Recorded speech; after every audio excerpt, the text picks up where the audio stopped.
Para lograr esto, Pablo se quemó. Pablo sufrió de depresiones. Pablo sufrió de angustia. Pablo tuvo que llorar. Pablo tuvo que padecer. Pablo tuvo que gritar.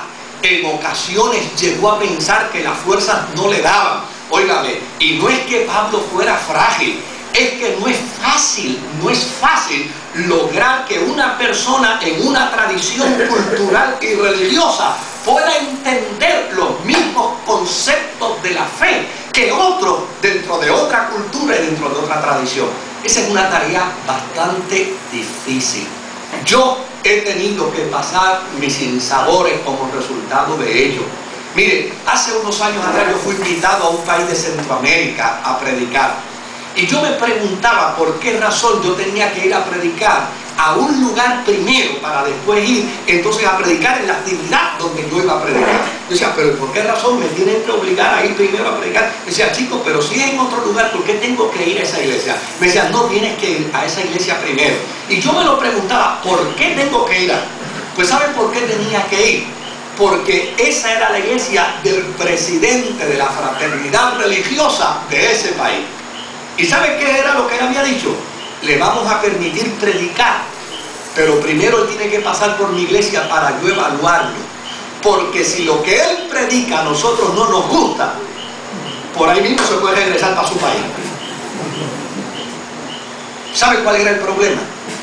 Mire cómo yo empecé a descubrir. La primera pregunta que me hicieron fue, ¿tú eres de los que cuando predicas agarras el micrófono y corres por todos lados? Y yo le dije, mira, por lo general, donde mismo me ponen el micrófono, ahí termina cuando yo termino de predicar. Ah, ok. Ven acá, y cuando tú predicas, ¿tú eres de los que hacen así? Le dije, no. Cuando yo predico, trato de mantener la voz en el micrófono, porque ya necesariamente yo hablo bajito, y si no estoy en el micrófono no me van a escuchar. Ah. Cuando tú predicas, hablas en lengua. Le dije, no. Cuando yo predico, predico. Porque las Sagradas Escrituras dicen que es mejor hablar en el idioma 4 palabras y no en lengua 100, porque la gente no me va a entender. Ah, ok, está muy bien. Llegué a la iglesia, empecé a predicar y allí estaba el presidente sentadito con una libreta anotando. Y lo gracioso fue cuando terminé de predicar que vino para acá y me dijo, pasó la prueba. Yo dije, pero mira qué cosa graciosa. Claro, yo podía haberme molestado, yo pude haberme, pero ya y sencillamente yo tenía que entender que hay procesos culturales. ¿Sabe qué descubrí en el proceso cultural? Que en este movimiento lateral, en esa república, quienes se mueven así son los espiritistas. Entonces, como se mueven así, cuando ellos hablan, pues obviamente el temor de ellos era que yo me moviera igual, porque si yo me movía igual, la gente lo que iba a decir de inmediato era, aquí llegó un espiritista, nos han colado un espiritista en el culto. Esa fue básicamente la razón por la que aquella iglesia tenía que tener aquellos cuidados. Hablábamos español, éramos evangélicos, todos teníamos a Jesucristo como Señor y Salvador, pero ya sencillamente unas diferencias de estilo y culturales podían echar a pique toda la actividad. Pablo, imagínese a Pablo hablando entre iraquíes en Babilonia y por el otro lado hablando con egipcios. Imagínese a Pablo hablando en Tesalónica y luego hablando en Filipo. Imagínese a Pablo saltando de Filipo para hablarle a Efesios y luego para hablarle a los Corintios.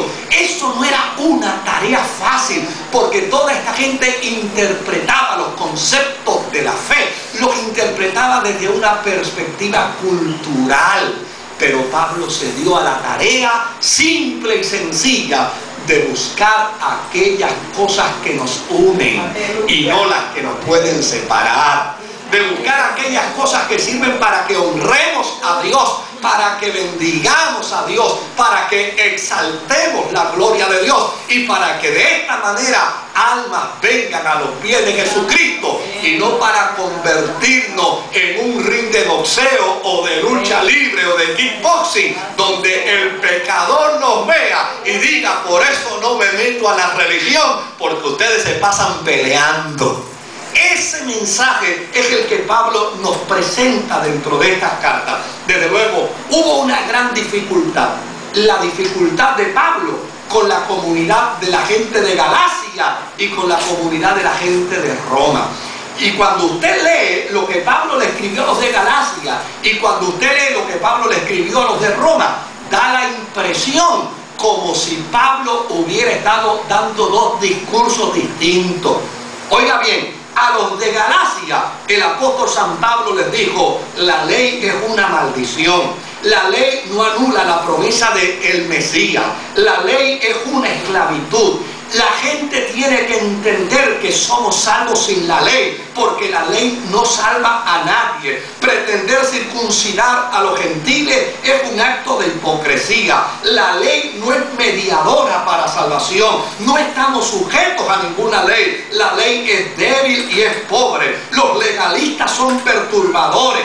Y óigame bien, como en Gálatas había un problema con la cuestión de la circuncisión. Pablo tenía tanta indignación y tanto coraje que en un momento dijo: ojalá y cuando se estén circuncidando se castren. Lo dijo él mismo. Tenía tanto coraje con la ley, con el concepto de la ley. Dice: quien quiera circuncidarse es un tonto si piensa que con ello guardará toda la ley.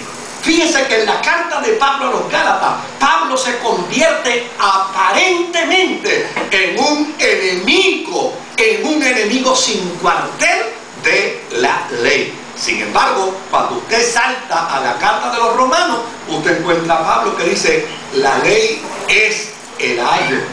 Es decir, la ley es lo que nos ayuda a caminar por la fe cristiana. Él dice: la ley está en todos. Estar circuncidado y ser judío es algo muy ventajoso. La ley libra de culpa. La ley no es pecado. La ley es santa. La ley es espiritual. La ley es buena. Me gusta la ley de Dios. Los judíos poseen mucho de Dios a través de la ley. Cuando usted lee la carta a los Romanos, cualquiera pudiera pensar y decir: Pablo se contradice. Pablo anda vendiendo un mensaje por un lado distinto y otro mensaje distinto por el otro lado. Realmente no es cierto. Mire, cuando yo estudiaba en el seminario evangélico, pues desarrollé una serie de amigos dentro del seminario. Y desde luego, pues cuando teníamos oportunidad nos sentábamos a discutir y a conversar aspectos religiosos y aspectos teológicos. Un día, 3 de esos amigos míos fueron a mi oficina. 2 de ellos eran calvinistas, uno era arminiano. Y obviamente hay quien preguntará: ¿qué es calvinismo y qué es arminiano? Pues 2 formas de gente ponerse a pelear en el ring. Y desde luego apareció el calvinista y me dice: mira, Moisés, es que andamos con fulano, tú sabes que él es arminiano, pero nosotros queremos que él entienda, y como tú tienes ese punto medio, nosotros queremos que tú sirvas aquí de árbitro en esta discusión. Pues vamos a ver. Escuché a los primeros 2 que eran calvinistas y ellos hicieron todo su planteamiento, y cuando ellos terminaron de hacer el planteamiento, yo les dije a ellos: óyeme, a la verdad, que de acuerdo a cómo ustedes plantean las cosas, ustedes tienen razón. Pero desde luego vino el arminiano y me dijo: no, pero Moisés, espérate un momentito, porque es que desde el punto de vista, como yo entiendo la fe, como yo la postulo, y como yo... Empezó entonces a hacer toda su argumentación, y cuando él terminó de hacer su argumentación, yo me le quedo mirando y le digo: ¿sabes algo? Partiendo de la premisa en la que tú estás estableciendo esto, tú también tienes la razón. Y uno de los 2 presbiterianos calvinistas que andaban allí, uno de ellos, que teníamos muy buena